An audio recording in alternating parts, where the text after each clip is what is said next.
স্বাধীনতা ঘোষণা হয়েছিল 26শে মার্চ। সেই প্রক্লেমেশন অফ ইন্ডিপেন্ডেন্টে বলা হয়েছিল সাম্য, মানবিক মর্যাদা, ন্যায় বিচারের কথা। 55 বছরও সবাই আমরা একমত এবং সবাই বক্তৃতা এবং বিশ্লেষণে বলেন যে আমাদের সেই স্বাধীনতার ঘোষণার আসল লক্ষ্য আজও আমরা অর্জন করতে পারিনি। যে কারণেই কিন্তু 24শে আগস্ট আবার তৈরি হয়েছিল। ওখানেই স্বাধিকার, বৈষম্য, বঞ্চনা, মানুষের অধিকারের বিরুদ্ধে যখন কর্তৃত্ববাদী শাসক অত্যাচার, খুন এবং রক্তের হোলি খেলা চাপিয়ে দিয়েছিল, তখন এখানে আবার আর একটা সংগ্রাম গড়ে উঠেছিল। এই ভূখণ্ডেই হয়েছিল এবং এই সংগ্রামের বিজয়কে অনেকে বলেছেন this is our second independent, অনেকে এটাকে দ্বিতীয় স্বাধীনতা বলেছে। ক্ষমতায় বসে যদি কেউ কর্তৃত্ববাদী শাসন চাপিয়ে দেন, সংখ্যাগরিষ্ঠতার জোরে মানুষের অধিকারকে টুটি চেপে হত্যা করতে থাকেন, সেখানেই কিন্তু ক্ষোভ বিদ্রোহের জন্ম নেয়। সেখানে কোনো মিলিটারি, কোনো পুলিশ, কোনো এজেন্সি, কোনো পরাশক্তি জনতার সে বিদ্রোহের আগুন যে থামাতে পারে না, জুলাই 24-এর অভ্যুত্থান তার সাক্ষী। একটা শিক্ষা আমাদের স্বাধীনতা দিবস যখন আমরা পালন করি, আলোচনা যখন হয়, এটি চিন্তা এবং চর্চার মধ্যে আসে। কোনো দেশের স্বাধীনতার সংগ্রাম, স্বাধিকারের সংগ্রাম, বৈষম্য বঞ্চনার বিরুদ্ধে সংগ্রাম, জুলুম অত্যাচার শোষণের বিরুদ্ধে সংগ্রাম কেন হয়? মানুষের স্বাধিকারের যে চেতনা, বৈষম্য মুক্ত চেতনা, স্বাধীন শাসক গোষ্ঠী অত্যাচার এবং জুলুমের খড়গ চাপিয়ে দেয়, তখনই জনবিদ্রোহ শুরু হয়। আমাদের স্বাধীনতার বা মুক্তিযুদ্ধের ইতিহাসের দিকে তাকালে আমাদের কাছে মনে হয় যে আমাদের মুক্তিযুদ্ধের 9 মাসের মধ্যে আমরা এই দেশটাকে স্বাধীন করেছিলাম। 9 মাস জুড়ে আমাদের মুক্তিযুদ্ধ হয়েছিল। আসলে কি আমাদের এই স্বাধীনতার সংগ্রামের ইতিহাস কি এই 9 মাসেই সীমাবদ্ধ? না, আমাদের স্বাধীনতার সংগ্রামের ইতিহাস দীর্ঘদিনের।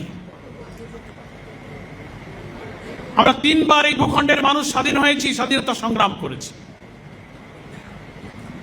2 শতাব্দী আগে 1757 সাল থেকে ব্রিটিশ উপনিবেশিক শাসনের বিরুদ্ধে এই ভূখণ্ডের মানুষই ধর্ম, বর্ণ, জাতি, গোষ্ঠী নির্বিশেষে কিন্তু ব্রিটিশ উপনিবেশের বিরুদ্ধে আন্দোলন সংগ্রাম গড়ে তুলে আমরা স্বাধীন হয়েছিলাম। এবং ইতিহাস বলে এই সংগ্রামে মুসলিম ব্যক্তিত্ব, চিন্তাবিদ, আলেম ওলামারাই প্রথম আন্দোলনের সূচনা করেছিলেন এবং সেই আন্দোলনে সকল ধর্ম বর্ণের নির্বিশেষে মানুষরা কিন্তু অংশগ্রহণ করেছিল। আমরা আবার স্বাধীন হয়েছি যখন সেই স্বাধীনতা রক্ষা না করে তদানীন্তন ব্রিটিশ থেকে মুক্ত হওয়া যে ভূখণ্ড আমরা পেয়েছিলাম, সেখানেও কর্তৃত্ববাদী শাসন, একপেশে শাসন, বৈষম্যপূর্ণ শাসন, সবকিছু তখন চাপিয়ে দেওয়ার চেষ্টা করা হচ্ছিল। তখনই এই ভূখণ্ডের মানুষের মধ্যে ধর্মীয় চেতনা, মুসলিম জাতিসত্তাবোধ আমাদের জন্য একটি আলাদা ভূখণ্ডের চেতনার বীজ তখন বপন করল। আপনাদের মনে আছে ভারতীয় কংগ্রেসের সভাপতি ছিলেন মাওলানা আবুল কালাম আজাদ। তার একটা লেখা বই হয়তো অনেকে পড়েছেন, ইন্ডিয়া উইন্স ফ্রিডম। সেখানে মাওলানা আজাদ বলেছেন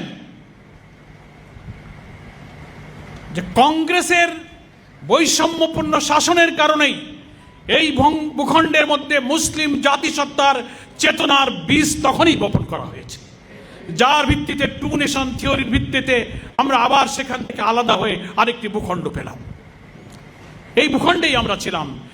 সেই 47-এ যে ভূখণ্ড আমরা পেয়েছি, এই মানচিত্রের মধ্যেই কিন্তু আবার 71-এর স্বাধীন সেই ভূখণ্ডেই কিন্তু আমরা ধরে রেখেছি।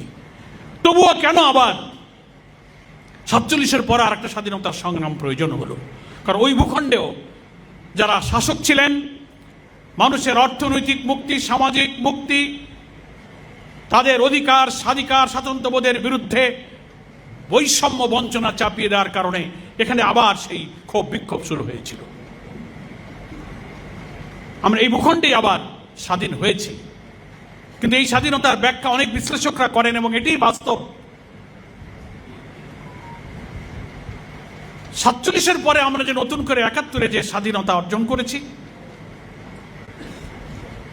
এটাই বলে দিচ্ছে যে স্বাধীনতা মানেই শুধু একটি ভূখণ্ড নয়, একটি পতাকা নয়, একটি জাতীয় সঙ্গীত নয়। স্বাধীনতা মানেই হচ্ছে সেই মানুষের, সেই দেশের, সেই ভূখণ্ডের জনগণের অর্থনৈতিক, রাজনৈতিক, সাংস্কৃতিক সমস্ত মানবিক স্বাধীনতার অর্থই হচ্ছে প্রকৃত স্বাধীনতা। সেই স্বাধীনতা হয়নি, সেই ভূখণ্ডেই আমাদের আছে। এখন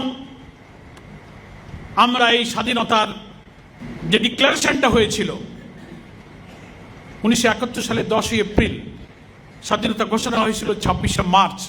সেই প্রক্লেমেশন অফ ইন্ডিপেন্ডেন্টে বলা হয়েছিল সাম্য, মানবিক মর্যাদা, ন্যায় বিচারের কথা। 55 বছরও সবাই আমরা একমত এবং সবাই বক্তৃতা এবং বিশ্লেষণে বলেন যে আমাদের সেই স্বাধীনতার ঘোষণার আসল লক্ষ্য আজও আমরা অর্জন করতে পারিনি। যে কারণেই কিন্তু 24শে আগস্ট আবার তৈরি হয়েছিল। ওখানে এই স্বাধিকার, বৈষম্য, বঞ্চনা, মানুষের অধিকারের বিরুদ্ধে যখন কর্তৃত্ববাদী শাসক অত্যাচার, খুন এবং রক্তের হোলি খেলা চাপিয়ে দিয়েছিল, তখন এখানে আবার আর একটা সংগ্রাম গড়ে উঠেছিল, এই ভূখণ্ডেই হয়েছিল। এবং এই সংগ্রামের বিজয়কে অনেকে বলেছেন this is our second independent, অনেকে এটাকে দ্বিতীয় স্বাধীনতা বলেছে। যারা এখন ক্ষমতায় এসেছেন, দেশ যারা শাসন করছেন, জুলাই এবং আগস্টের এই সংগ্রাম থেকে তাদেরকে এখন বেশি করে শিক্ষা নিতে হবে, আমাদেরও শিক্ষা নিতে হবে। ক্ষমতায় বসে যদি কেউ কর্তৃত্ববাদী শাসন চাপিয়ে দেন, সংখ্যাগরিষ্ঠতার জোরে মানুষের অধিকারকে ত্রুটি চেপে হত্যা করতে থাকেন, সেখানেই কিন্তু ক্ষোভ, বিদ্রোহের জন্ম নেয়। সেখানে কোনো মিলিটারি, কোনো পুলিশ, কোনো এজেন্সি, কোনো পরাশক্তি জনতার সে বিদ্রোহের আগুন যে থামাতে পারে না, জুলাই 24-এর অভ্যুত্থান তার সাক্ষী।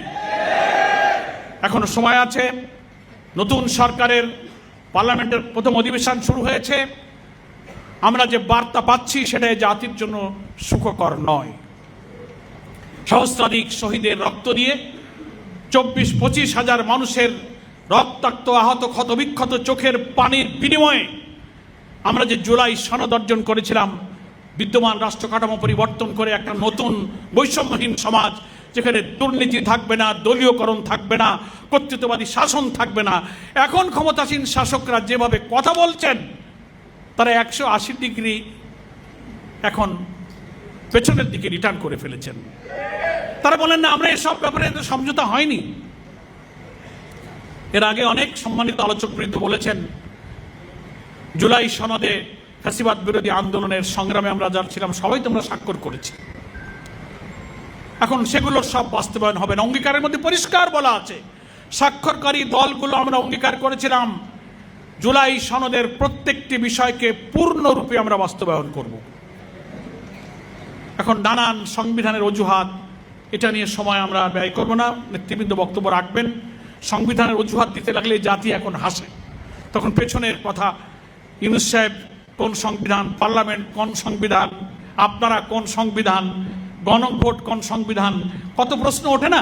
মানে এইগুলো দিয়ে বলার যুক্তি নেই। আমি মনে করি যারা ক্ষমতায় এসছেন, সংবিধান সংস্কার পরিষদ যে গঠিত হয়েছে জুলাই সনদকে আইনি ভিত্তি দেওয়ার জন্য, আপনারা মেহরবানি করে সে শপথ গ্রহণ করুন, জুলাই সনদকে বাস্তবায়ন করুন, যে প্রেসিডেন্সিয়াল অর্ডারের ভিত্তিতে সংবিধান সংস্কার পরিষদ এবং সেখানে শপথ নেওয়ার কথা, সেই অঙ্গীকারগুলো পূর্ণ করে জাতিকে রাজনৈতিক সংকট থেকে আপনারা মুক্ত করুন। তা না হলে আপনি সংখ্যাগরিষ্ঠতার জ্বর যতই বলেন, সারা দেশে হয়তো বিএনপির ভোট গুনলে আপনারা 3 কোটির মতো প্রায় হয়তো ভোট পেয়েছেন, কিন্তু জুলাই সনদ বাস্তবায়নের জন্য যে গণভোট দেওয়া হয়েছে 4 কোটির বেশি প্রায়। ইলেকশন কমিশন তো গণভোটের ভোটও কমায় ফেলছে 10-12 লাখ, দেখছেন না শেষের দিকে। 4 কোটির বেশি ভোটে, গণভোটে জুলাই সনদের পক্ষে জয়যুক্ত হয়েছে। ফলে জুলাই সনদের পক্ষের জনমত আর গণভোট হিসাব যদি করেন, তাহলে জনগণ কিন্তু আপনাদের দিকে যে অভিপ্রায় ব্যক্ত করেছে তার চেয়ে জুলাই সনদের পক্ষে সর্বোচ্চ অভিপ্রায় ব্যক্ত করেছে। বাংলাদেশের সংবিধান অনুযায়ী will of the people is sovereign, জনগণের অভিপ্রায় হচ্ছে সর্বোচ্চ ক্ষমতার উৎস। ফলে 4 কোটি জনমতের কাছে 3 কোটি জনমত পরাজিত। আপনাকে জুলাই সনদকে মানতে হবে। আসুন, স্বাধীনতার ইতিহাস আমাদেরকে বলে জুলুম শোষণ জনগণের ইচ্ছার বিরুদ্ধে গেলেই কিন্তু সেখানে ক্ষোভ বিদ্রোহ স্বাধিকারের সংগ্রাম শুরু হয়। এদেশের যত স্বাধীনতা সংগ্রাম তার কারণ ছিল এটা। সংসদ সব রাজনীতি বিতর্কের জায়গা। আমরা আশা করব, জামাত ইসলামীর সম্মানিত আমির বারবার বলেছেন যে আমরা একটি দায়িত্বশীল এবং গঠনমূলক বিরোধী দলের ভূমিকা পালন করতে চাই। আমরা সকল ভালো কাজে সরকারকে সাহায্য করব, সকল অন্যায় কাজের তীব্র প্রতিবাদ আমরা করব। ফলে সংগ্রামের জায়গা যেমন পার্লামেন্ট, সংগ্রামের জায়গা কিন্তু রাজপথ। এদেশের মানুষ বারবার তা কিন্তু দেখেছে। সংকট রাজপথে ঠেলে না দিয়ে আসুন, আপনারা এই সংকট নিরসন করে কতবার এরা এই জাতি রক্ত দেবে, কত মানুষ জীবন দেবে। 24-এর এই রক্তদান যেন শেষ হয়। এই জুলাই সনদের বাস্তবের মধ্য দিয়ে 18 কোটি মানুষের গণ আকাঙ্ক্ষা পূরণ করুন। শান্তিপূর্ণ, সমৃদ্ধ, মানবিক, একটি ইনসাফপূর্ণ, বৈষম্যহীন একটা বাংলাদেশ গড়ার কাজে জাতির আকাঙ্ক্ষার প্রতি সম্মান প্রদর্শন করুন। আজকের এই স্বাধীনতা দিবসে সেই আহ্বান জানিয়ে জনগণকে এই আকাঙ্ক্ষার পক্ষে অবস্থান নেবার জন্য আমি অনুরোধ জানিয়ে আমার বক্তব্য শেষ করছি। আমা তৌফিক ইল্লা বিল্লাহ। আসসালামু আলাইকুম ওয়া রাহমাতুল্লাহি ওয়া বারাকাতুহু।